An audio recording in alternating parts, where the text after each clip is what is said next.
Dans le football moderne, les buts marqués sur corner sont en perpétuelle croissance parce que les équipes travaillent de plus en plus sur l'exercice. Il devient donc primordial d'avoir un gardien qui sait exceller dans cet exercice. Et le but de cette vidéo, c'est d'apporter quelques codes, quelques astuces pour être mieux outillé. Les corners, nous les avons divisés en deux étapes. Première étape, lorsque le ballon est statique. Deuxième étape, lorsque le ballon est mis en mouvement. Lorsque le ballon est posé pour un corner, le gardien doit veiller à ce que ses joueurs restent éveillés. Veiller à ce que chacun de ses joueurs prenne un adversaire selon la taille des uns et des autres. Si on procède par marquage individuel strict, et veiller à ce que c'est la zone, veiller à ce que chacun prenne la bonne zone au bon moment. Si c'est un marquage à zone qu'on joue. Si c'est un marquage mixte, il doit veiller à ce que chacun prenne un joueur et ceux qui bat la zone, que chacun bat correctement sa zone. Il doit organiser la défense sans toutefois détourner les yeux du ballon pour ne pas se retrouver dans des situations très fâcheuses. Que ce soit corner entrant ou sortant, le départ est l'axe de but. Pour un corner entrant, le gardien doit se placer à 1 mètre de l'axe en allant vers le premier poteau. Parce que ici, l'enjeu, ici, le but est de protéger ses goals. Parce que dans un corner entrant, il est possible de marquer directement.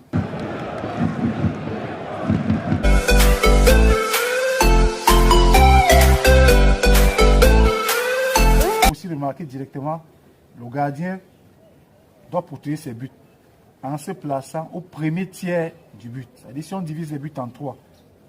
En 3, 1, 2, 3, il doit être quelque part là, au premier tiers. Ce qui n'est pas le cas pour un corner sortant. Pour un corner sortant, il est très difficile de marquer directement. Ici, l'enjeu est de protéger la zone qui se trouve devant le but. Donc, de protéger une zone. Et pour mieux protéger cette zone, le gardien doit quitter ses buts et se retrouver à 3 mètres. Pour protéger cette zone qui se trouve là.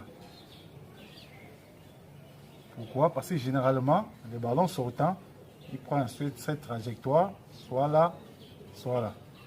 Il doit se positionner en 3/4, ce qui lui permet de se déplacer facilement dans toutes les directions et d'avoir le maximum de joueurs dans son champ visuel. Éviter d'avoir des épaules perpendiculaires à sa ligne de but. Toute action du gardien lors d'un corner doit passer par 2 étapes préalables, qui sont l'analyse et la prise de décision.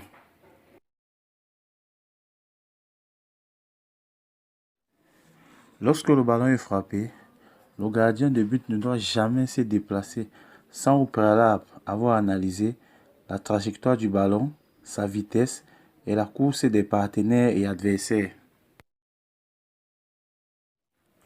Car en bougeant dès que le ballon est frappé, on court le risque de très mal analyser et de se retrouver dans ce genre de situation.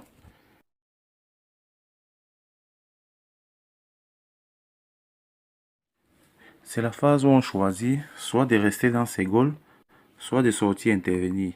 Si on sort intervenir, on doit choisir le bon moment et la bonne technique. L'intervention se fait à 200% avec le premier pied qui est toujours en direction du ballon et être prêt à s'adapter à la situation si jamais elle change.